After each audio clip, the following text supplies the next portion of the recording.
사도신경 고백합니다. 나는 전능하신 아버지 하나님, 천지의 창조주를 믿습니다. 나는 그의 유일하신 아들 우리 주 예수 그리스도를 믿습니다. 그는 성령으로 잉태되어 동정녀 마리아에게서 나시고 본디오 빌라도에게 고난을 받아 십자가에 못 박혀 죽으시고 장사된 지 사흘 만에 죽은 자 가운데서 다시 살아나셨으며 하늘에 오르시어 전능하신 아버지 하나님 우편에 앉아 계시다가 거기로부터 살아있는 자와 죽은 자를 심판하러 오십니다. 나는 성령을 믿으며 거룩한 공교회와 성도의 교제와 죄를 용서받는 것과 몸의 부활과 영생을 믿습니다. 아멘. 찬송가 582장입니다. 찬송가 582장 찬양하십니다.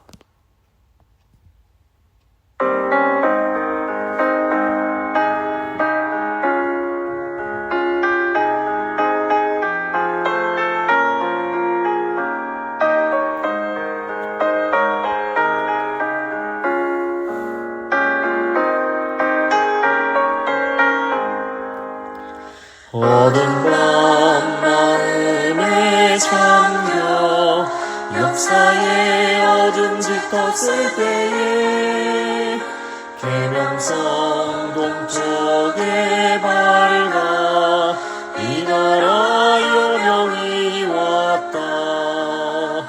고요한 아침의 나라 빛 속에 새롭다. 속에 얽혀 이 땅의 생명탑 놓아간다. 옥토의 뿌리는 깊어 하늘로 줄기까지 솟을 때 가지니 억만을 해요. 그 열매 만민이 산다. 고요한 아침에 나라 일꾼을 부른다. 하늘 씨앗이 되어 역사의 생명을 이어가리. 맑은 샘 줄기 용솟아 거칠은 땅에 흘러 적실 때 기름진 푸른 벌판이 눈앞에 활짝 트인다. 고요한 아침의 나라 새 하늘 새 땅아 길이 꺼지지 않는 인류의 횃불 되어 가거라. 기도하십니다. 살아계신 하나님 감사합니다. 저희를 그 큰 사랑으로 사랑해 주시고 또 오늘 이 중간사를 통해서 저에게 하나님의 그 놀라운 그 예비하심과 섭리 손길을 또 깨닫게 하시는 것 감사합니다. 하나님, 저희 눈으로 볼 때에는 아무것도 일어나는 것 같지 않고 정말 답답한 상황이 계속될 수 있지만 저희가 역사를 통해 볼 때에는 하나님께서 바로 그 순간에 신실하게 일하고 계시고 하나님의 뜻을 위하여 준비하고 계심을 저희가 오늘 깨닫기를 원합니다. 오늘 말씀 통해서 하나님의 놀라운 섭리와 은혜를 깨닫는 복된 성도님들 다 되실 수 있도록 주여 붙들어 주시옵소서. 주님 의지하며 계신 우리 주 예수 그리스도의 이름으로 간절히 기도드립니다. 아멘. 오늘 주신 하나님 말씀은 갈라디아서 4장 4절과 5절 말씀입니다. 갈라디아서 4장 4절과 5절 말씀 제가 봉독해 드립니다. 때가 참에 하나님이 그 아들을 보내사 여자에게서 나게 하시고 율법 아래에 나게 하신 것은 율법 아래에 있는 자들을 속량하시고 우리로 아들의 명분을 얻게 하려 하심이라. 아멘. 오늘은 구약 이후의 역사에 대해서 함께 공부하고 기도하도록 하겠습니다. 저희가 이제 지난주까지 시편을 그치면서 이제 구약을 다 한번 통독을 했는데, 이 구약 마지막 성경인 말라기와 신약의 이제 그 복음서 사이에는 약 한 400년 정도 되는 그런 공백 기간이 있습니다. 이 기간을 우리가 뭐 신구약 중간기 또는 뭐 제2성전기 이렇게 여러 가지 이름으로 부르는데, 이 시기를 저희가 한번 살펴보는 것이 이제 신약을 읽는 데 굉장히 큰 도움이 되기 때문에 오늘은 구약을 한번 간략하게 총정리하고 이 중간사를 살펴보고 신약 성경의 구성에 대해서 한번 살짝 살펴보고 이제 다음부터 그 마태복음에 들어가도록 하겠습니다. 먼저 성경과 하나님 나라, 저희가 요즘에 이제 그 하나님 나라에 대해서 계속 말씀을 드리고 있는데, 이 성경 보시면 창세기 1장에서 태초에 하나님이 천지를 창조하셨다, 즉 하늘과 땅을 이제 창조하셨다, 이것으로 시작을 해서 맨 마지막 그 계시록 21장 22장에 보시면 이 마지막 때에 하나님이 새 하늘과 새 땅을 이렇게 만들어내시는 것으로 이제 끝이 납니다. 그래서 이 모든 과정은 이 세상에서 하나님께서 하나님의 통치를 이루어 가시는, 즉 하나님의 나라를 세워 가시는 역사라고 볼 수 있습니다. 그래서 맨 처음 하나님이 창조하신 세상은 모든 것이 질서와 조화를 이룬 완전한 하나님의 나라였습니다. 이때 이제 하나님이 인간을 특별히 하나님의 형상대로 지으시고 모든 피조물들을 다스리게 하십니다. 그런데 인간이 어떤 주권자로서 절대적인 통치를 하는 것이 아니라 하나님의 통치를 이루어가는, 즉 하나님의 통치의 대리자로서 하나님의 나라를 다스리는 그런 사명이 있었습니다. 이것이 첫사람 아담과 하와에게 선과 악을 알게 하는 나무의 과일을 먹지 말라고 하신 그 한계를 정하신 이유입니다. 즉 선과 악, 그 옳고 그름에 대한, 그 진리에 대한 최종 결정권을 하나님께 두고 하나님의 말씀과 하나님의 뜻을 따라서 이 세상을 통치하라는 것입니다. 그러니까 그 옳고 그름의 그 판단자는 인간이 아니라 하나님이신 겁니다. 근데 불행하게도 인간은 하나님의 명령을 어기고 이제 선악과를 따먹었고, 근데 이제 이것을 보면 단순히 어떤 그런 과일 하나 먹지 말라는 거 이런 불순종 차원이 아니라 그 하나님과 동등해져서 내가 주권자가 되겠다, 내가 옳고 그름을 판단하겠다는 이 하나님의 절대적 통치를 거부하는 이 반역의 사건이었습니다. 그 결과 인간은 자기 스스로뿐 아니라 인간이 통치해야 될 모든 영역, 이 세상도 함께 이 죄의 저주 아래 놓이게 되는 겁니다. 그래서 하나님께서 인간을 창조하신 목적은 하나님의 통치를 대리하는 것이었습니다. 그래서 이 선악과 금지 명령은 어떤 억압적인 것, 못하게 하는 것, 이것이 목적이 아니라 인간이 하나님 뜻 안에서 세상을 다스리도록 하신 어떤 일종의 하나님의 경계선이었다라고 볼 수 있습니다. 그래서 이게 아직도 여전히 우리에게 중요한 의미가 있습니다. 우리의 가정, 우리의 일터, 우리 관계 속에서 내 뜻대로가 아니라 내가 하나님의 뜻대로 결정을 내리고 있는지, 이게 이제 중요한 겁니다. 내 뜻대로 하려고 하면, 내가 옳다고 주장하고 싶어 하면 이것이 다시 우리가 선악과를 따먹는 것이 됩니다. 그래서 내가 주인이 되려고 할 때마다 이 아담의 실수를 우리가 똑같이 반복하는 겁니다. 하지만 하나님은 이 죄악된 이 세상을 그냥 멸망시켜버리지 않으시고 타락한 인간도 포기하지 않으셨습니다. 하나님은 인간과 세상의 역사가 계속 지속되게 하시면서 그 안에서 하나님 나라를 회복하시는 그 역사를 시작하셨고, 이게 이제 지금도 진행되고 있는 겁니다. 그리고 예수님 다시 오실 때 이제 이게 완성이 되는 겁니다. 그래서 성경은 바로 이런 하나님 나라 회복에 대한 하나님의 의지와 하나님의 일하심을 우리에게 보여주는, 계시하는 그런 책이라고 볼 수 있습니다. 그래서 우리가 죄를 짓는다고 하나님이 세상을 없애지 않으십니다. 그래서 이스라엘이 우상 숭배하고 포로로 잡혀갔을 때도 하나님께서 그 백성들을 다시 약속의 땅으로 돌아오게 하시는 겁니다. 그래서 우리 삶에 어떤 실패와 좌절이 있어도, 또 정말 실수가 있고 죄가 있어도 하나님은 나를 포기하지 않으십니다. 그렇기 때문에 우리도 우리 주변의 사람들, 그것이 배우자가 되었건 가족 자녀들이 되었건 동료들이 되었건 쉽게 포기해서는 안 되는 겁니다. 하나님이 포기하지 않으시니 우리도 포기하지 않는 겁니다. 자, 이제 구약의 이제 하나님 나라 이스라엘을 좀 살펴보겠습니다. 저희가 이제 지난 1년 동안 구약 성경 전체를 쭉 통독을 했는데, 이 구약에서 하나님 나라의 역사는 아브라함과 다윗 언약의 기초 위에 세워진 이 이스라엘이라는 나라를 중심으로 진행이 됩니다. 이게 뭐 저게 우리나라도 아니고 저기 뭐 이스라엘 나라를 우리가 왜 배워야 되느냐, 이게 아닙니다. 예수님이 오신 후에 이제는 그 예수님을 구주로 고백한 그 그리스도인들이 아브라함의 영적 후손이 되고 영적 이스라엘이 된 겁니다. 그래서 이스라엘의 역사가 곧 우리의 역사가 될 수 있는 겁니다. 그래서 굉장히 의미가 있는 역사라는 걸 기억을 하시고, 이제 하나님께서 아담과 하와의 타락, 죄 지은 이후에 다시 온 세상을 회복시키기 위해서 한 민족을 제사장 나라와 거룩한 백성으로 선택하십니다. 그게 이제 아브라함의 후손인 이스라엘이었던 겁니다. 그래서 아브라함을 하나님께서 먼저 부르시고 아브라함에게 자손과 땅과 주권의 약속을 주십니다. 이것이 이제 하나님 나라에 대한 약속이고 이제 언약이었던 겁니다. 이때가 이제 기원전 한 2000년 경이라고 이제 생각을 합니다. 이제 이 하나님의 약속이 아브라함의 아들 이삭의 아들 야곱으로 이렇게 이어지게 됩니다.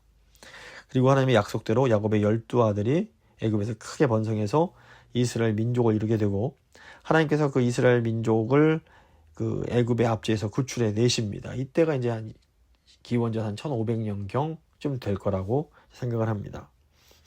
그리고 이제 시내산에서 이 출애굽한 이스라엘 백성들과 언약을 맺으시면서 공식적으로 하나님의 백성으로 삼으시는 겁니다. 그래서 이 이스라엘 백성들을 약속했던 가나안으로 인도하셔서 하나님이 그 땅을 차지하게 하시고, 이제 거기에 다시 이제 하나님의 나라를 세우게 하십니다. 근데 이스라엘 백성들이 가나안 땅에 들어와서 하나님의 명령을 어기고 이 가나안 족속과 교류하면서 우상을 섬기고 그들의 더러운 풍속을 쫓아가게 됩니다.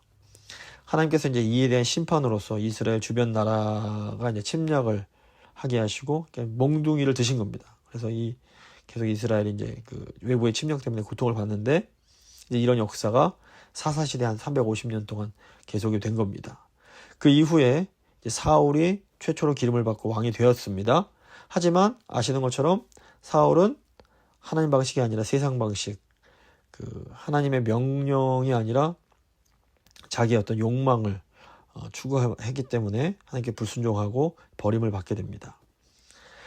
그리고 이제 하나님께서 사울을 대신해서 하나님 마음에 합한 다윗을 왕으로 세우십니다. 다윗은 항상 하나님께 순종하면서 하나님의 뜻을 따라 나라를 통치하게 됩니다. 이제 이때가 이제 기원전 한 1000년경이라고 보는 겁니다. 그래서 아브라함 2000년, 출애굽 모세가 1500년, 그리고 이제 다윗 왕이 한 1000년, 이렇게 500년 간격으로 이해를 하시면 됩니다.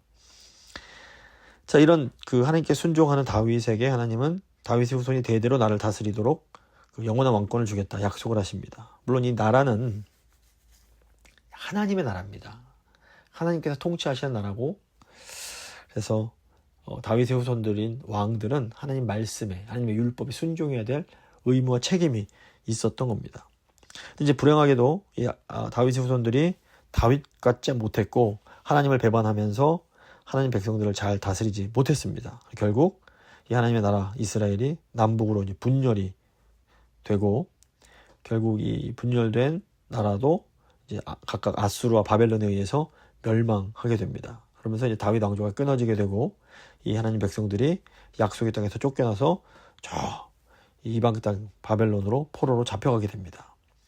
뭐 연도를 좀 보자면 먼저 북이스라엘은 아수르 제국의 주전 722년에 멸망을 당해서 끌려가게 되고, 남유다는 세 차례에 걸쳐서 이제 바벨론에 침략을 당했는데 1차가 기원 주전 605년인데 이때 이제 다윗과 세 친구들이 이제 잡혀가는 것이 되고, 2차가 주전 597년인데 이때 에스겔이 또 2차 침략 때 잡혀가게 됩니다. 그리고 이제 3차 주전 586년에 완전히 이제 멸망을 하고 바벨론이 예루살렘 성전까지 무너뜨리게 됩니다. 그럼에도 불구하고 은혜로우신 하나님은 이 이스라엘 백성들, 이 나라를 완전히 멸망시키지 않으시고 이 백성을 다시 약속의 땅으로 돌아오게 하시고 그 나라를 재건하게 하십니다. 침략이 3차례에 걸쳐서 이루어졌던 것처럼 이 포로에서 귀환하는 과정도 3차례에 걸쳐서 이루어지는데 1차 귀환이 주전 538년이었습니다. 이때 이제 스룹바벨이 지도자가 돼서 와서 이제 그 성전을 재건하는데 성전을 완공한 시기가 516년입니다. 주전 516년. 그리고 에스라가 2차 귀환을 하는데 이때가 주전 458년입니다. 그리고 마지막으로 이제 느헤미야가 돌아와서 이제 성벽, 무너졌던 성, 예루살렘 성의 성벽을 재건하는데 그 시기가 주전 444년이 됩니다. 다 교재에 적어놨으니까 참고하시면 되고. 근데 이제 이게 그 어느 정도 회복은 됐지만 이 유다 나라, 이스라엘 나라가 완전히 독립된 것은 아니고 여전히 이 바사라고 불리던 페르시아 제국의 지배를 받고 있었습니다. 지금 한참 뉴스를 계속 시끄럽게 하는 그 이란이 바로 이 페르시아 제국의 후손들이 됩니다. 이스라엘은 그 페르시아의 통치 이후에 이제 그 그리스 제국, 헬라 제국의 또 지배를 받았고, 그 다음 예수님이 탄생하실 즈음에는 로마 제국의 지배 아래 놓이게 됩니다. 그래서 이제 중간사로 이제 넘어가 보면 포로에서 돌아온 이스라엘 백성이 이제 그 성전을 재건할 때에 이제 구약의 계시가 이제 끝이 나게 됩니다. 그리고 이제 신약에 다시 이제 계시가 시작되기 전까지 약 400년 동안 이 계시가 딱 끊기게 되는 겁니다. 우리가 이제 이 시기를 보통 중간사 이렇게 부릅니다. 근데 이게 중간사가 중요한 게 왜 그런가 하면 이 중간사에 있었던 일들이 그 신약 성경을 이해하는데 굉장히 중요하기 때문입니다. 그래서 이 중간사를 한번 쭉 이렇게 살펴보는 것이 앞으로 저희가 신약 성경을 읽어가는데, 복음서 읽는 때, 또 이 바울 서신을 읽어가는데, 요한계시록 읽는데 굉장히 도움이 됩니다. 그래서 한번 간략하게만 살펴보도록 하겠습니다. 먼저 이제 헬라 제국 시대가 되는데, 구약 역사의 마지막 부분에서는 이제 그 유다를 바사, 즉 페르시아가 다스리고 있었습니다. 이 페르시아 제국은 바벨론 제국을 무너뜨리고 고대 근동의 새 강자로 이제 등극한 그런 제국입니다. 뭐 페르시아의 그 초대 왕인 고레스, 그 사이프레스라고 부르는 그 왕이 그 다시 그 포로로 잡혀왔던 유다 백성들을 본국으로 귀환하는 걸 허락해 줍니다. 그런데 이 페르시아 제국 역시 그렇게 오래 가지는 못합니다. 그 페르시아가 이제 지금의 그 이란 내지는 이 중동 지역을 장악하고 있었는데, 이때 이제 유럽에서는 이제 그리스가 점점점 강해지고 있었던 때입니다. 그래서 그리스 여러 도시들이 이 페르시아 제국에 저항하면서 전쟁을 벌이게 됩니다. 그래서 성전 재건이 그 주전 516년에 이제 재건이 되는데, 그 이후 한 25년 좀 지난 다음에 한 490년에 그 유명한 페르시아 원정, 페르시아 전쟁이 약 한 50년, 499년부터 449년 정도까지 이제 이렇게 진행되는데 한 3차례 원정을 갑니다. 그래서 페르시아가 그리스를 치러 가는데 그 1차 원정이 그 다리오 왕인 490년에, 주전 490년에 이제 있게 됩니다. 이때 뭐 그 유명한 마라톤 전쟁이 있게 되는 겁니다. 그리고 그 이후 그 에스더의 남편인 아하수에로, 그 일반적으로 크세르크세스라고 불리는 이 그 다리오 왕의 아들 때에 다시 이제 2차 원정 가는데 이때가 이제 480년입니다. 그리고 이제 그 느헤미야가 이제 그 이후에 이제 그 페르시아 원정 2차 후에 그 에스라와 느헤미야가 이제 귀환을 하게 되는데, 느헤미야가 귀환하고 한 10년쯤 있다가 이제 그리스 내부에서 그 자기들끼리 이제 치고받고 싸운 그 펠로폰네스 전쟁이 이제 시작이 됩니다. 이 전쟁 때문에 이제 그리스가 막 혼란에 빠졌다가, 이 혼란 와중에 그 나타난 강자가 바로 이제 그리스 북부 마게도니아 지방의 왕인 그 필리포스라고 불리는 필리포스 2세가 이제 이 지역 일대를 장악하게 됩니다. 이 이 빌립보라는 신약 성경에 나오는 그 도시가 이 필리포스 2세의 이름을 따서 지은 도시인데, 그 이 빌립보가 누구냐? 바로 알렉산더의 아버지입니다. 그래서 이 필립보 때 이 마게도니아가 강해지고 알렉산더 대왕이 이 그리스 이 연합군을 이끌고 페르시아를 치고 저 인도까지 나아가게 되는 겁니다. 그래서 그 알렉산더 대왕이 이제 저기 인도까지 나아가는 이 시기가 한 주전 330년 경이 됩니다. 그래서 새로운 헬라 제국은 뭐 지중해 북쪽 유럽은 물론 지중해 남쪽 애굽도 차지하고 또 아프리카 지역, 북아프리카 지역을 차지하고 저기 지금의 이제 중동 지역뿐 아니라 인도 서부까지 이렇게 아주 광범위한 영토를 지배하게 됩니다.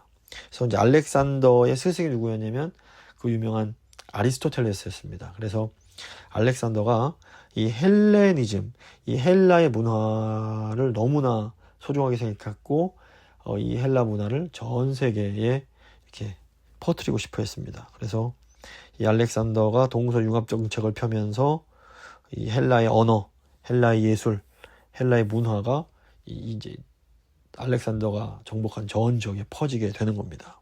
그런데 불행인지 다행인지 이 광대한 제국이 그걸 이제 차지한 알렉산더가 갑자기 이제 돌아오는 길에 급사를 합니다. 이때가 주전 323년 경입니다. 그래서 결국 뭐 권력이 진공을 허락하지 않는다고 이 왕이 이제 없는 상태에서 그 알렉산더의 부하들이 서로 이제 사본에 대해서 그 권력을 차지하기 위해서 싸움이 일어납니다.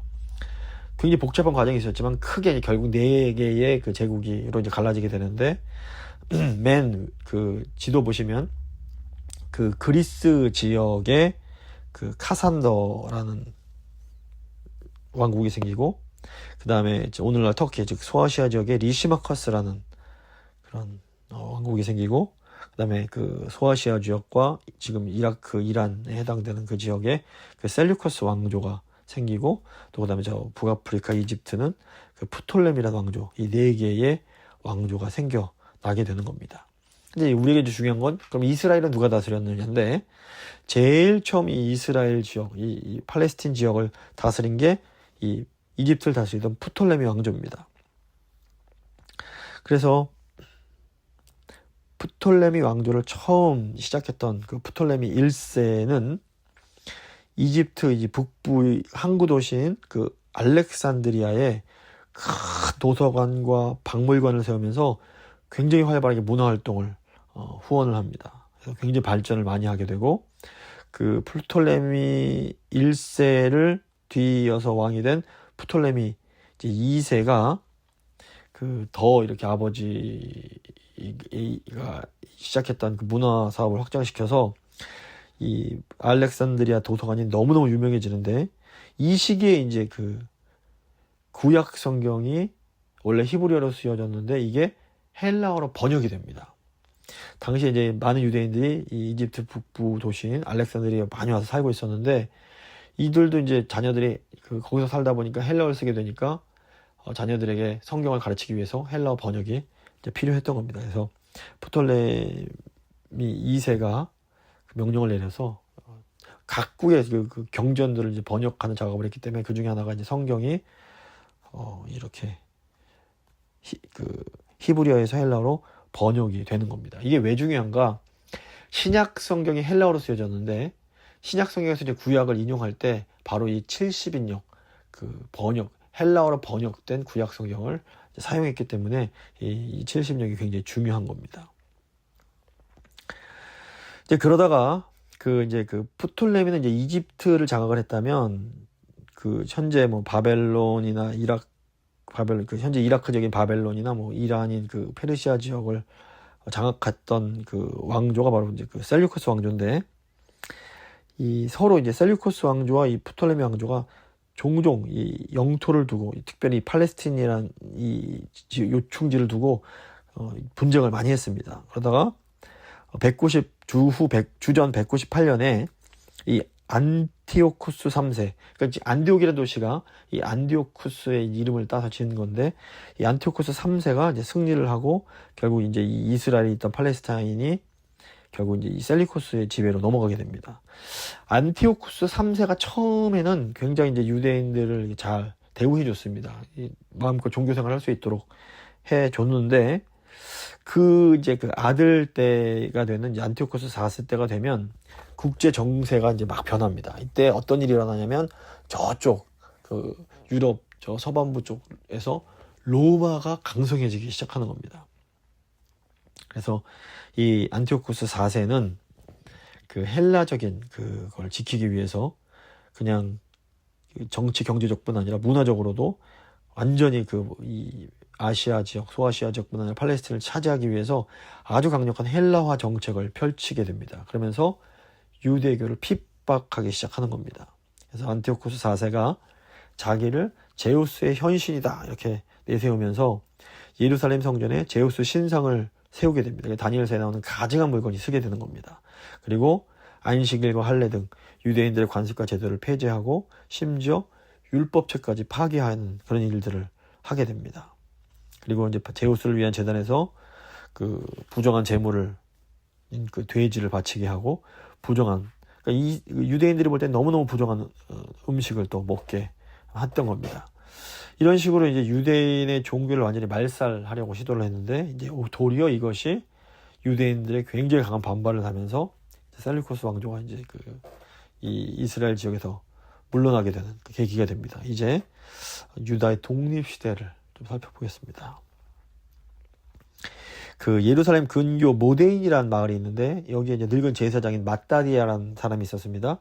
이 마따디아가 셀루코스 4세가 너무 강력하게 핍박을 하니까 부정한 제사, 부정한 음식 못 먹겠다 하면서 그 반기를 들기 시작했습니다. 그리고 이때 당시에는 그 유대 신앙을 잘 지키고자 했던 그 하시딤이라고 불리는 경건한 유대인들이 있습니다. 그래서 하시딤이 이제 구별된 사람들 이런 뜻인데 이 마따디아가 이 경건한 유대인들인 하시딤의 지지를 받아서 이제 그 셀루코스와 대항해서 싸우게 됩니다. 이제 마따디아에게 아들이 5명이 있었다고 알려져 있는데 그 중에 이제 세 번째 아들이 그 유다라는 아들이 있었습니다. 유다의 별명이 그 마카비였습니다. 마카비가 무슨 뜻이냐면 망치란 뜻입니다. 그래서 이제 이 왕조를 마카비라고 부르는데 마따디아가 전투 중에 죽고 이 셋째 유다 마카비가 굉장히 싸움을 잘해갖고 큰 승리를 여러 곳에서 거두게 됩니다. 그리고 이 유다 영토 대부를 많이 회복하고 예루살렘 성전을 드디어 이제 수복하게 됩니다. 그리고 성전을 보수하고 다시 성전을 정결하게 하고 그 예배를 이제 드리게 되는데 이때가 주 164년입니다. 4년입니다. 그리고 이때부터 그 요한복음에서 예수께서 그 수전절이라고 불리는 절기가 겨울철에 갔다는 내용이 나오는데 이 수전절이 바로 이렇게 성전을 재탈환한 그것을 기념하는 절기가 됩니다. 그래서 이 중간기를 이해해야 신약 성경을 이해할 수 있는 것이 구약에는 수전절이 나오지 않는데 갑자기 수전절이 뭐지? 할 때 이런 역사가 있었구나. 저희가 그렇게 이해할 수 있습니다. 그래서 이때 당시 이제 유다가 비록 정치적으로는 그 셀루코스 그 아래에 있었지만 어느 정도 그 종교의 자유를 누릴 수 있게 됩니다. 그래서 유다 마카비가 완전한 독립을 쟁취하기 위해서 이제 그 시리아 그 셀루코스와 계속 싸우다가 결국 전사를 하게 되고 그 유다의 막내 동생인 그 요나단이 후계자가 됩니다. 요나단이 이 셀루코스 이제 이때 당시 이제 셀루코스 내부에서도 막 망할 때가 되니까 막 내부에서 혼란이 많았는데 그 틈을 타서 그 유다가 굉장히 안정과 번영을 누리게 됩니다. 그래서 요나단이 유다의 대제사장과 총독으로 임명을 받고 어떤 종교적인 치리권과 행정권을 행사하면서 영토를 누리고 조공 드리지 않아도 되는 조공 면제권까지 얻어내게 됩니다. 하지만 이 요나단 역시 권력의 암투 속에서 그 셀루코스 그의 전직 장관의 계략에 말려서 결국 이제 체포되고 살해를 당하게 됩니다. 이 요나단이 죽고 난 후에 이제 마따디아의 5 아들 중에서 딱 한 명 시몬이라는 아들만 남게 됩니다. 시몬은 당시 군대 사령관이었는데 요나단의 대제사장직을 이제 계승하고 통치를 아주 잘 해냅니다. 그리고 이제 이때 그 이스라엘의 지도자 회인 산헤드린의 인정을 받게 되고 그 이때부터 그 다스리는 군주와 대제사장직 역할을 함께 하는, 그리고 이제 이 일들이 일어나고 이 역할을 대물림, 즉 세습을 하는 왕조가 생겨나게 됩니다. 그리고 이제 이 왕조를 우리가 하스몬 왕조 또는 마카비 왕조 이렇게 부르게 됩니다. 근데 이제 그 시몬한테 양자가 있었는데 얘가 이제 그 야심을 품고 시몬의 친아들 둘을 살해를 합니다. 하지만 이제 이때 도망쳐서 살아남았던 시몬의 셋째 아들 요한 힐카노스라는 그 아들이 그 시몬 왕의 뒤를 이어서 유다의 왕이 됩니다. 이때가 이제 주전 135년이 됩니다. 이 요한 힐카노스가 굉장히 유능한 그런 왕이었습니다. 그래서 요한 힐카노스 시대에 그 셀류코스, 이 안티오코스 7세가 저기 지금 페르시아 지역 파르티아 원정에 가서 죽게 되는데, 이제 이 틈을 타서 이 유다가 완전히 셀류코스 왕조로부터 벗어나서 독립을 하게 됩니다. 이때가 주전 128년입니다. 그래서 힐카노스는 이 셀류코스 왕조가 약해진 틈을 타서 북쪽으로 해안 도시들, 두로와 시돈 같은 그런 도시들, 그리고 사마리아, 그리고 남쪽으로는 이두메라고 불리는 에돔 지역까지 다 이렇게 장악을 하면서 이 다윗 왕조 시대와 같은 영토를 회복하게 되는 겁니다. 그리고 이 남과 북의 상업로를 장악하면서 경제적으로도 이 요한 힐카노스 시대에 굉장히 큰 번영을 경험하게 됩니다. 그리고 이제 요한 힐카노스 시대에 나라가 독립하고 안정을 얻으면서 드디어 이제 신약 성경에 나오는 여러 분파들의 활동이 나타나기 시작합니다. 그러니까 처음에 마카비 반란이 적극적으로 가담했던 이 경건한 유대인 하시딤들의 후예가 누구냐면 바로 바리새인들입니다. 그리고 에세네파들도 이 하시딤의 후손들이라고 볼 수 있습니다.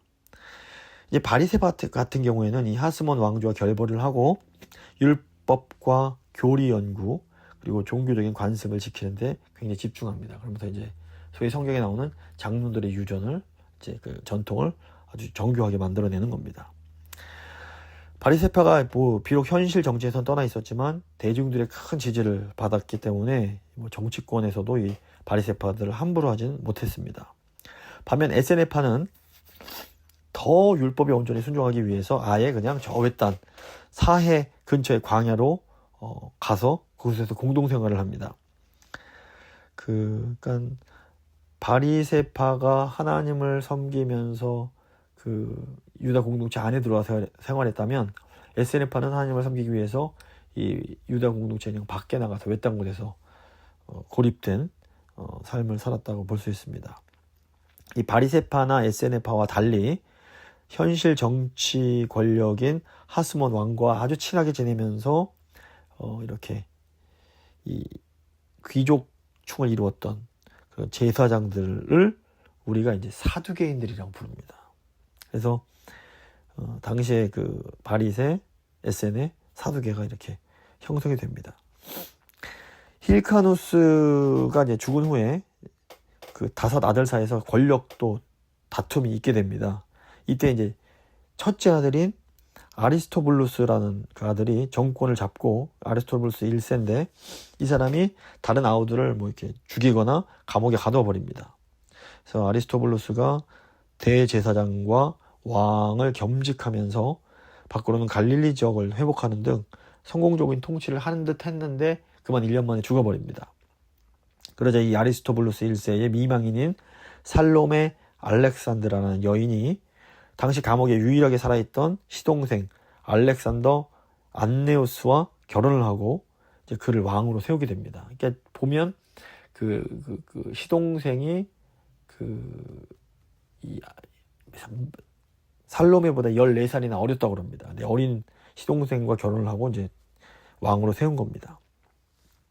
근데 이 안네우스가 이 바리새파를 굉장히 싫어해갖고 바리새파의 의식을 모독하고 그러니까 바리세파가 막 반발하니까 막 내란이 일어나게 됩니다. 이때 이 야네오스가 질서 유지시키겠다는 명목으로 용병을 불러들여와서 바리세파 6,000명을 다 죽여버립니다. 그러자 이제 바리세파가 다시 이제 저기 셀류쿠스 왕조에 도움을 청하고 시리아 그 셀레쿠스 왕조들이 얀네오스를 제압을 하는데 바리새인들이 보니까 이러다가 나라를 또 뺏기게 생겼으니까 그냥 다시 얀네오스 편으로 돌아서면서 이제 그 얀네오스를 도와주게 됩니다. 그런데 그 이후에 얀네오스가 또 다시 반란 지도자를 색출한다고 사두개인을 연륜히 초청해서 그 바리새인 800명을 다 십자가 처형을 시켜버립니다. 이런 끔찍한 역사가 있었던 겁니다. 이때부터 이제 바리새인과 사두개인이 서로 갈등이 훨씬 더 심해집니다. 그래서 복음서 보시면 바리새인과 사두개인이 서로 굉장히 앙숙행을 보이게 되는데 이런 역사적인 배경이 있는 겁니다. 근데 결국 이제 안네오스도 죽고 더 시동생이 더 어린데도 일찍 죽었습니다. 결국 그 아리스토블루스의 그 미망인 살로메 알렉산드라가 왕으로 등극해서 그 9년을 통치했습니다. 근데 재밌는 것은 통치를 또 꽤 잘했답니다. 굉장히 큰 치세를 잘해서 굉장히 그때 이제 유다가 그 큰 안정을 누렸다고 합니다. 그런데 뭐 정치적으로는 성공했지만 당시에 뭐 여자로서 대제사장을 수행할 수 없기 때문에 그 큰아들인 힐카누스 2세를 대제사장으로 세우고 동생인 아리스토블루스 2세를 이제 군사령관직을 맡긴 겁니다. 이제 살로메가 이제 죽자 바리세파와 가까웠던 대제사장 힐카누스 2세가 왕위에 오르게 됩니다. 이때가 이제 주전 67년입니다. 그런데 이제 그 권력의 중심부에서 물러나 있던, 그래서 이제 좀 화가 났던 이 동생 아리스토블루스 2세가 사두개파와 또 이렇게 손을 잡고 반란을 일으켜서 왕권을 쟁취해버립니다. 그러니까 1년 만에 이 힐카누스 2세가 왕위에서 쫓겨나고 그 아리스토블루스 2세가 왕에 오른 겁니다. 근데 이때 이제 등장한 사람이 누구냐? 바로 헤롯 대왕, 그 아기 예수님을 죽이려고 했던 헤롯 대왕의 아버지인 안티파터라는 사람입니다. 당시 이제 안티파터는 그 유다 남쪽, 그 이둠의 그 에돔 그 땅, 그 지역을 다스리던 사람이었는데, 안티파터가 그 힐가누스 2세를 회유해서 내가 다시 당신에게 왕권을 찾아주겠습니다 이러면서 그 오른쪽 요단 동편에 있는 나바테아라는 왕국, 그러니까 요즘에 그 현대 요르단 지역인데 이 나바테아 왕국의 그 페트라라는 도시로 이 힐카누스 2세를 피신을 시킵니다. 그러니까 왜 그러냐면 이제 그 안티파터의 그 부인이 바로 이 페트라 출신 귀족의 여자였던 겁니다. 그래서 결국 이제 이 안티파터가 이 나바테아 왕국, 요단 그 오른쪽 그 나바테아 왕국의 도움을 얻어서 다시 이제 그 아리스토블루스 2세를 이제 공격을 하게 됩니다. 이게 막 그 이스라엘 지역, 그 팔레스틴 지역의 정세가 막 복잡해지니까 당시에 막 그 강성했던 로마가 결국 이 일에 개입하게 됩니다. 그래서 당시 유명한 장군이었던 폼페이우스가 군대를 이끌고 예루살렘으로 점령해서 이때 하스몬 왕조가 유다가 이제 하스몬 왕조가 지배하던 유다가 이제 망하고 드디어 이제 유다 지역이 로마에 속국이 됩니다. 이때가 이제 기원전 63년인 겁니다. 이제 로마 제국이 다스리는 시대로 넘어가게 되는데, 이제 이 폼페이우스가 예루살렘을 장악한 다음에 그 원래 그 쫓겨났던 힐카누스 2세를 다시 대제사장으로 복권시켜주고 그 안티파터를 그 로마의 정치와 행정을 다스리는 사람으로 세웁니다.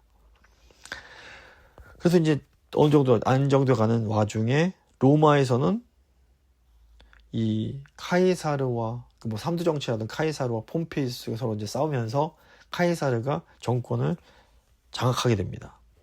이때가 이제 주전 48년 경인데, 이때 또 이제 그 헤롯의 아버지 안티파터가 약삭빠르게 이 카이사르의 편을 들어서 카이사르가 이집트 정복할 때 군대를 보내서 지원을 합니다. 그래서 이 카이사르가 안티파터와 그 힐카누스 2세를 다시 이렇게 인정을 해주고, 그 힐카누스가 여전히 이제 대제사장직을 하게 하고, 또 이 안티파터에게는 로마 시민권을 주면서 그 사람을 유대 행정장관으로 임명을 하는 겁니다. 당시 이제 어떻게 보면 정치적인 실세라고 볼 수 있는 이 안티파터가 그 자기 큰아들과 작은 아들, 큰아들 그 파사엘을 예루살렘 총독으로 세우고 둘째 아들인 헤롯을 갈릴리 총독으로 세우게 됩니다. 이제 이 헤롯이 바로 마태복음에 나오는 그 헤롯 대왕입니다. 근데 이제 또 이렇게 시간이 좀 흐르면서 이 카이사르마저 암살을 당하게 되고 뭐 요 로마에서 여러 차례 뭐 반란이 일어나고 막 시끄러운 가운데에도 이 헤롯과는 여전히 로마의 비호를 받으면서 잘 권세를 누리게 됩니다. 그런데 그 형의 자리를 노려서 그 권력을 차지했던 아리스토블루스 2세의 아들인 안티고노스가 저 동쪽 그 파르티아의 방백인 파코루스의 도움을 받아서 또다시 주전 40년의 내란을 일으킵니다. 그리고 이 파코루스의 책략으로 당시 대제사장이던 힐가누스 2세와 안티파터 장남인 파사엘이 붙잡히게 됩니다. 이때 그 헤롯 대왕은 도망을 칩니다. 그래서 먼저 그 외 할아버지가 있는 그 페트라로 갔다가 거기서 다시 이제 애굽으로 도망을 쳤다가 애굽에서 로마로 들어갑니다. 그래서 또 당시 이제 이 왕이던 그러니까 그 권력을 잡고 있던 그 옥타비아누스 아우구스투스의 또 이게 잘 이렇게 구워 삶아서 로마에서 군대를 이끌고 이제 그 다시 유다로 이제 쳐들어오게 됩니다. 그래서 결국 로마의 지원을 얻어서 헤롯이 갈릴리를 되찾고 나중에는 예루살렘까지 정복을 하게 됩니다. 그리고 이때 이제 하스몬가의 마지막 후계자인 그 아리스토블루스의 그 아들인 안티고노스를 몰아내고 왕이 되는 겁니다. 이때가 이제 주전 37년입니다. 그러니까 헤롯이 예수님이 탄생하시는 시기까지 유다의 왕으로서 이거 유다 지역을 다스립니다. 이때가 이제 주전 37년부터 4년 정도까지 한 30년 이상 이제 그 왕으로서 다스리는데 이 헤롯이 원래 그 아버지 자체가 이둠의 그 에돔 출신이기 때문에 정통 유대인이 아니었습니다. 그래서 여러 가지 그 반발이 많았습니다. 그래서 이 헤롯 대왕이 어떤 정통성을 확보하는 차원에서 그 아리스토블루스 2세의 손녀인 미리암이라는 여인과 결혼을 합니다. 그리고 자기를 지지하는 사람에게는 확실하게 보상해주고 반대하는 사람들은 아주 가혹하게 처벌하면서 왕권을 세워갑니다. 헤롯은 이두메인으로서 대제사장이 될 수가 없습니다.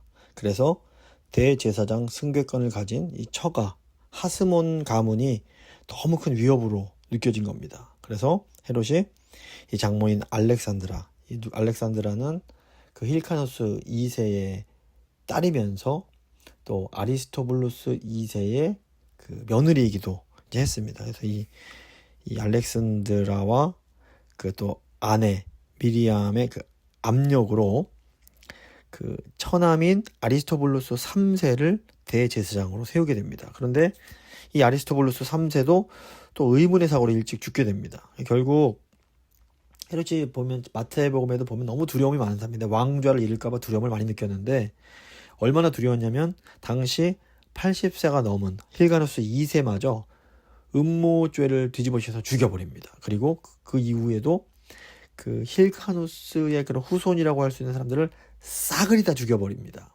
이렇게 정적을 제거하고 나서 이제 헤롯의 통치가 한 10년 정도 전성기를 맞이합니다. 이 시기에 이제 헤롯이 뭘 했냐면 건축 활동을 합니다. 건물들을 세우는 건데 이 가장 대표적인 건물이 바로 예루살렘 성전을 아주 화려하게 재건을 리모델링을 했던 겁니다. 그리고 헤롯이 로마와도 굉장히 원활하게 관계를 잘 맺어서 많은 영토를 얻게 됩니다. 또 흉년을 핑계 삼아서 세금을 감면해주면서 로마에 불만 가진 백성들의 지지를 받게 됩니다. 이렇게 외적으로는 나라가 굉장히 잘 되고 확장되고 안정된 것 같지만 내적으로는 그러지 못했습니다.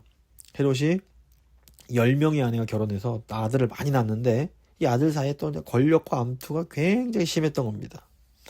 결국 헤롯이 그 이간하는 사람들 꼬임에 빠져서 자기 자기 친아들을 또 2명을 교수형을 시킵니다. 그리고 죽기 얼마 전에 자기가 왕위 계승자로 세웠던 이 안티파텔이라는 왕자가 있었는데 이 왕위를 찬탈한다는 음모를 알고 또 그를 또 처형해 버립니다. 결국에는 이제 아들 죽이고 4일 후에 자기도 지병으로 죽게 되고 자기 이제 그 헤롯의 유언대로 막내 아들 성경에 나오는 아켈라오가 이제 왕권을 계승하게 됩니다. 이 내용이 마태복음 2장 22절에 나옵니다. 자, 이제 보면 저희가 한번 생각해 봐야 될 건 뭐냐면 하스몬 왕조의 내분, 바리새파와 사두개파의 갈등, 헤롯 가문의 사륙, 이렇게 하나님의 백성들 안에서도 권력욕과 이기심 때문에 비극이 반복되는 걸 우리가 볼 수 있습니다. 그리고 그 틈을 타서 결국 로마에게 또 이제 주권을 뺏기기도 합니다. 결국 저희가 잘 생각해 봐야 될 건 뭐냐면 우리가 교회 공동체 안에서 또는 믿음의 가정 안에서 나는 내 이익과 내 자존심, 내 욕심을 앞세우고 있지 않은지 좀 돌아볼 필요가 있습니다. 그래서 이 분열과 갈등은 언제나 어떤 외부의 적이 아니라 우리 내부의 어떤 이기심, 욕심에서 시작이 됩니다. 그리고 이것이 우리 공동체를 무너뜨릴 수 있습니다. 이 역사가 그것을 우리가 잘 보여줍니다. 이제 마지막 부분, 이제 성경의 구성을 좀 잠깐 살펴보도록 하겠습니다. 이 신약 성경은 그 장르에 따라서 크게 2부분으로 나눠집니다. 하나는 예수님의 탄생과 그 생애를 담은 복음서와 그 또 제자들의 그 행적을 보여주는 사도행전으로서 그것은 이제 역사 기록에 해당됩니다. 히스토리입니다. 그리고 나머지는 그 사도들이 교회와 성도들에게 보내는 그런 편지의 형식으로서의 이 서신입니다.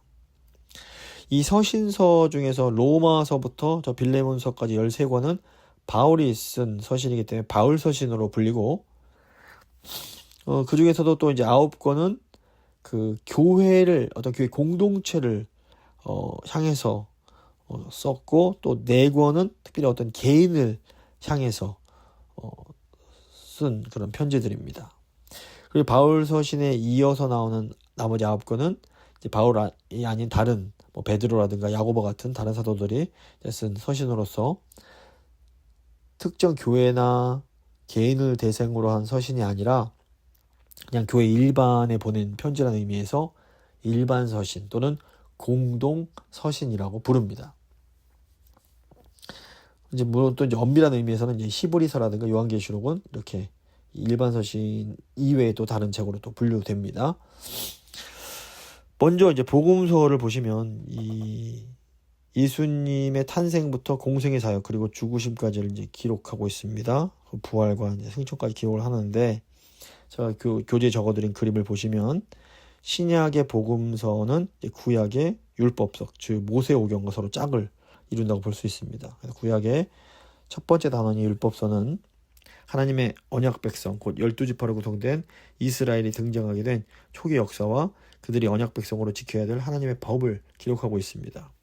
이와 이제 병행되게 이 복음서는 12사도를 세우시고 또 자기를 희생해서 새 언약 공동체를 이루시는 예수 그리스도의 사역과 새 계명을 기록하고 있습니다. 놀랍게 이런 공통점이 있습니다. 이런 맥락에서 이 구약의 율법서와 신약의 복음서는 각각 구약과 신약의 근본적인 토대를 제공하고 있다. 이렇게 저희가 볼 수가 있는 겁니다. 이어지는 이제 사도행전은 예수님의 제자들이 예수님의 그 지상명령을 따라서 예수님의 그 증인이 되어 예수님이 교훈하시고 명령하신 것을 온 족속에게 가르쳐 지키게 함으로써 새로운 구원 공동체를 확장해가는 과정을 기록한 역사입니다. 그러니까 이 사도행전은 복음서에서 시작된 새 언약 백성의 역사가 예수님의 승천 이후에 어떻게 전개되는지를 이제 기록한 것으로서 이 구약의 역사서와 또 이렇게 서로 연결이 되고 병행된다고 볼 수 있습니다. 그리고 이제 서신서는 그 바울과 그 다른 사도들이 쓴 편지 형식의 이제 글인데 이 서신서들은 구약의 시가서, 특히 지혜서와 마찬가지로 인간 편에서 나오는 어떤 경험과 사색을 반영하고 있고, 내용적으로는 교회를 향한 사도들의 권고를 담고 있습니다. 그래서 서신서는 구원 공동체의 삶에 대한 교훈을 담고 있다라는 점에서 구약의 지혜를 담고 있는 시가서 지혜서와 이렇게 서로 병행된다고 볼 수 있습니다. 마지막으로 요한계시록은 특별한 계시로 받은 예언의 말씀이기 때문에 구약의 선지서와 같은 범주에 들어갑니다. 예언의 말씀은 주로 장차 일어날 일에 대해서도 보여주지만, 또한 이것은 구약의 선지서랑 마찬가지로 단지 어떤 막연한 미래의 사건이나 징조에 대한 그런 암호를 제시하는 게 아닙니다. 그래서 이 요한계시록은 주후 1세기 그 로마 제국의 박해 아래에 있던 그리스도인들에게 신앙을 지킬 것을 경고하고 격려하는 그런 메시지를 담고 있습니다. 그래서 계시록 읽을 때 뭐 나중에 일어날 일 이렇게 이해하시면 안 되고, 물론 이 미래에 일어날 일들이 포함이 되지만 그보다 먼저 1차적으로 그 말씀이 박해 아래에 있는 성도들에게 어떤 메시지를 전달하는지를 생각을 하고, 그 이후에 또 오늘날 우리에게 어떻게 그것들이 적용될 수 있는지를 잘 살펴볼 필요가 있습니다. 저희가 이 코로나 시절에 한번 그 요한계시록 강의한 적이 있었는데, 계시록도 오늘 이 시대를 살아가는 우리를 위해서 주어진 말씀이라는 것을 좀 기억할 필요가 있습니다. 미래가 주안점이 아니라는 것 좀 기억할 필요 있습니다. 좀 마무리를 지어보도록 하겠습니다. 오늘 좀 저희가 오늘 구약 이후의 역사인 이제 중간사 그리고 신약 성경의 구조를 아주 간략하게 살펴봤는데, 이 전체 쭉 내용을 관통하는 하나의 진리만 뽑자면 그게 뭘까요? 그것은 하나님은 절대로 포기하지 않으신다라는 겁니다. 아담이 범죄했을 때에도, 이스라엘이 우상 숭배했을 때에도, 또 바벨론의 포로로 끌려갔을 때에도, 또 400년 동안 하나님의 음성이 정말 침묵하는 것처럼 보일 때에도 하나님의 그 플랜, 하나님의 우리를 향한 그 계획은 멈추지 않았습니다. 강대국처럼 보이는 페르시아, 헬라, 로마도 하나님의 역사를 막을 수는 없었습니다. 그리고 그 모든 역사의 끝에 우리 예수님이 오셨던 겁니다. 바벨론, 페르시아, 헬라, 로마 이 강대국들이 계속 흥하고 망했지만 우리 하나님의 계획은 한 번도 중단되질 않습니다. 알렉산더가 세계를 정복하고 이 헬라어와 헬라 문화를 쫙 전 세계에 퍼뜨린 것도 결국 신약 성경이 온 세상에 퍼지게 되는 그런 통로로서 준비의 과정이었던 것을 또 보게 됩니다. 그래서 지금 우리가 경험하고 있는 여러 가지 사회적, 정치적인 불안한 것들이 있습니다. 전쟁도 있고, 이런 유가도 올라가고, 경제적으로 위기가 오고, 사회가 혼란스럽고 이런 것들이 많이 있는데, 이런 모든 것들도 사실은 하나님의 주권 아래에 있습니다. 그래서 우리가 세상 뉴스도 보고 알아야겠지만 그것 때문에 흔들리기보다는 하나님의 큰 그림을 보면서 우리가 하나님을 신뢰하며 살 수 있는 겁니다. 그래서 우리가 이 성경의 역사, 성경 이후의 그 중간기 400년의 역사를 보면서 기억해야 될 것은 무엇이냐? 나는 지금 이 자리에서 하나님의 통치를 받는 하나님 나라 백성으로 살아가야 한다라는 겁니다. 이 역사 속 수많은 제국들은 흥하고 망했지만 하나님 말씀 앞에 무릎 꿇은 소수의 신실한 사람들, 남은 자들, 그루터기, 그 거룩한 씨앗들을 통해서 하나님의 나라는 오늘 지금까지 이어지고 있는 겁니다. 그래서 우리가 또 하나님 앞에 이렇게 신실하게 살아갈 때 우리가 그 역할을 감당할 수 있는 겁니다. 그래서 한번 기도하실 때 하나님, 전 세계 역사를 주관하시는 하나님을 신뢰합니다. 저희가 세상 흔들려도 저희는 흔들리지 않게 하시고 끝까지 예수 그리스도 붙잡고 하나님의 말씀 붙잡고 신실하게 살아갈 수 있도록 이 시대에 남은 그루터기, 남은 자들이 될 수 있도록 주여 저희를 붙들어 주시고 저희 교회를 사용하여 주시옵소서. 한번 간절히 기도하도록 하겠습니다. 기도하십니다.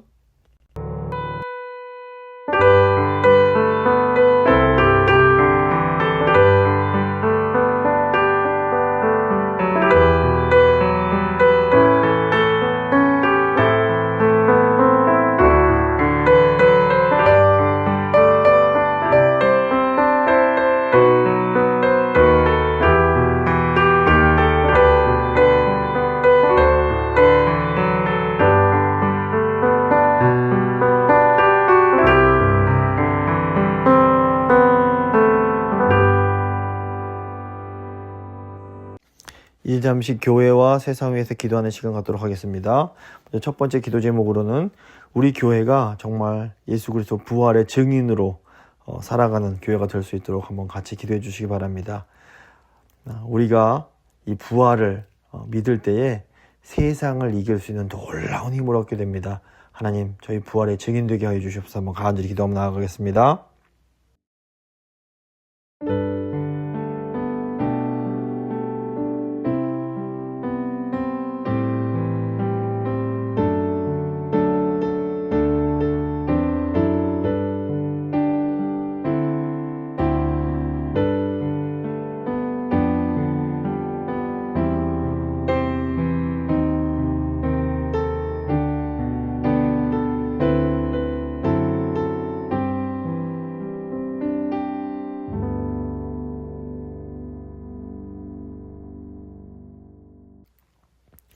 이제 두 번째로는 우리 교회 환우들과 다음 세대 위해서 기도하겠습니다. 환우들 한번 이름 불러가시면서 부활의 능력으로 살게 하여 주시옵소서.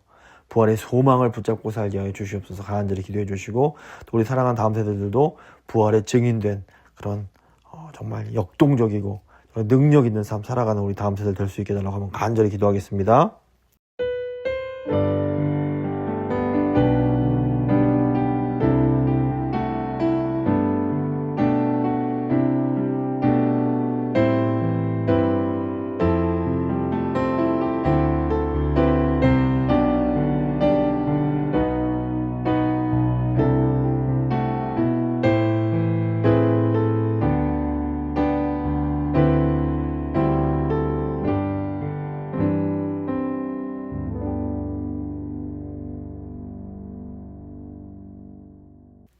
이제 마지막으로 저희 교회가 있는 LA와 또 세계교회 그리고 재건교회를 위해서 기도해 주시기 바랍니다. 특별히 우리 이 LA 지역, 캘리포니아 지역이 정말 다시 한번 부흥할 수 있도록 도와주시고, 또 전 세계 지금 전쟁과 여러 가지 어려운 소식들 때문에 고통받는 또 주의 백성들이 있는데 주님 은혜 베풀어 주시옵소서 기도해 주시고, 또 이제 이 다음 주간에 이제 그 노회가 있게 됩니다. 서울 노회가 있는데 노회 가운데 하나님의 뜻을 이루는 그런 노회 될 수 있게 해달라고, 또 노회 참석하기 위해서 한국 방문하고 있는 저를 위해서도 간절한 마음으로 한번 간절히 기도해 주시기 바랍니다. 기도하십니다.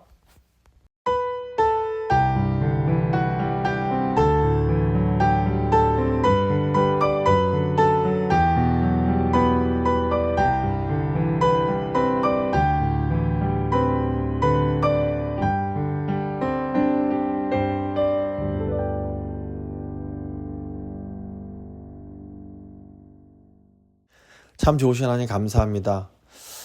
역사를 배우고 알수록 정말 하나님의 그 크심과 전능하심과 섭리하심을 다시 한번 깨닫게 됩니다.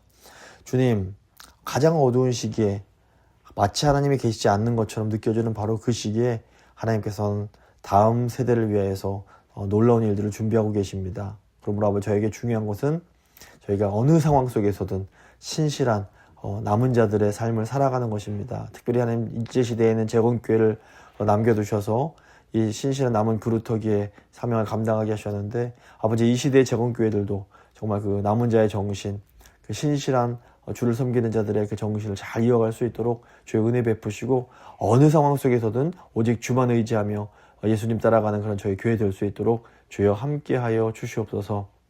특별히 아버지, 저희 교회가 정말 예수 그리스도의 부활을 기뻐하며 부활의 증인된 삶을 살아가는 교회가 되게 하시고, 또 저희 교회가 있는 이 LA 지역 주님 축복합니다. 주님 불쌍히 여기시고 회복시켜 주시기 원합니다.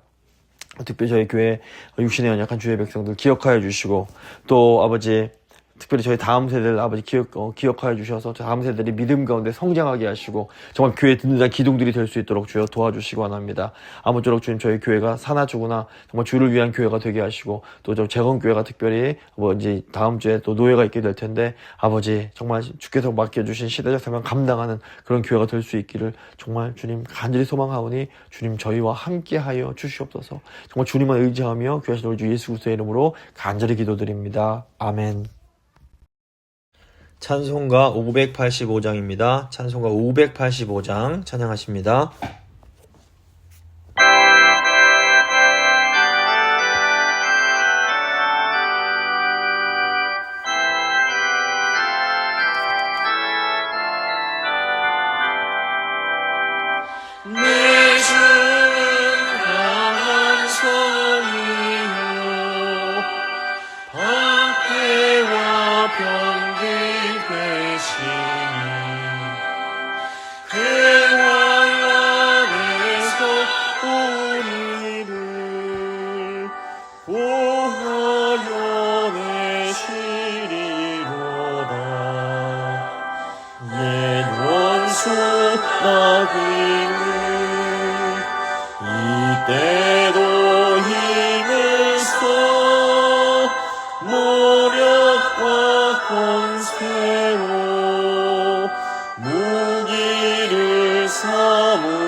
예할 수밖에 없도다. 힘있는 장수 나와서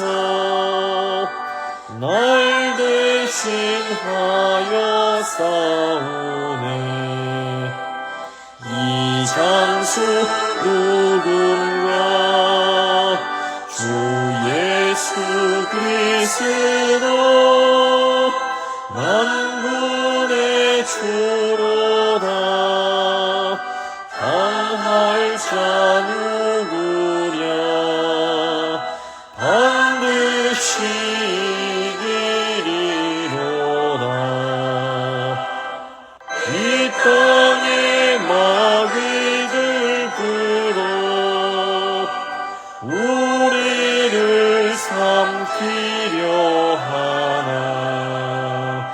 겁내지 말고 섰더라. 진리로 이기리로다. 친척과 재물과 명예와 생명을 다 빼앗긴데도 진리는 살아서 그 나라 영원하리라.